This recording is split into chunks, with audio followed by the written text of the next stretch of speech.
Hello and welcome to my channel. In this video we will talk about growing salvias. Salvias are amazing plants to have in your garden. They are the members of the mint family. They come in many different varieties with various shapes, sizes and color.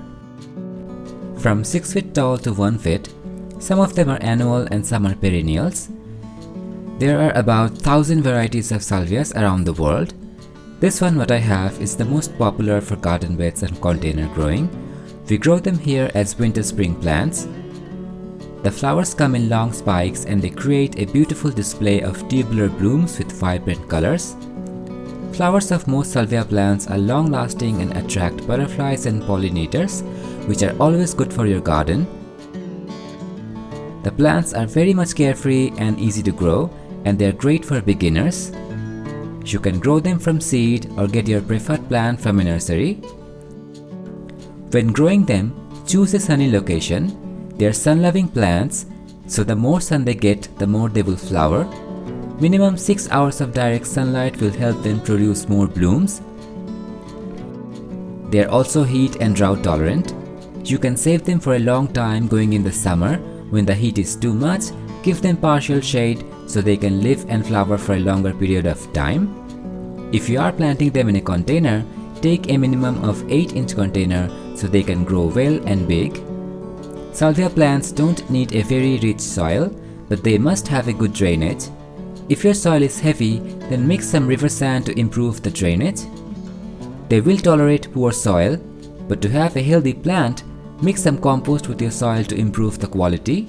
Around 30% good quality vermicompost or any compost you have will be great. Add 1 or 2 tablespoons of bone meal to encourage flowering. If you don't have bone meal, you can also use the all-purpose mixed fertilizer, which are easily available in all nurseries. You can apply liquid mustard cake as weekly fertilizer.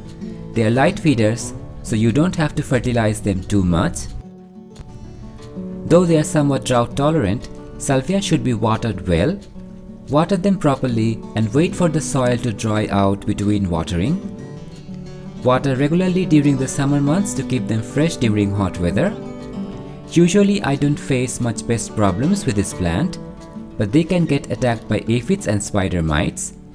So as precaution, you can spray any organic pesticides like neem oil time to time to keep the pest away.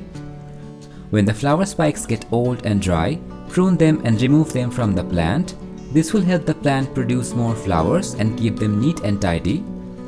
You can keep some of the flowers on the plant to dry if you want to collect the seeds. This is how the seeds look like.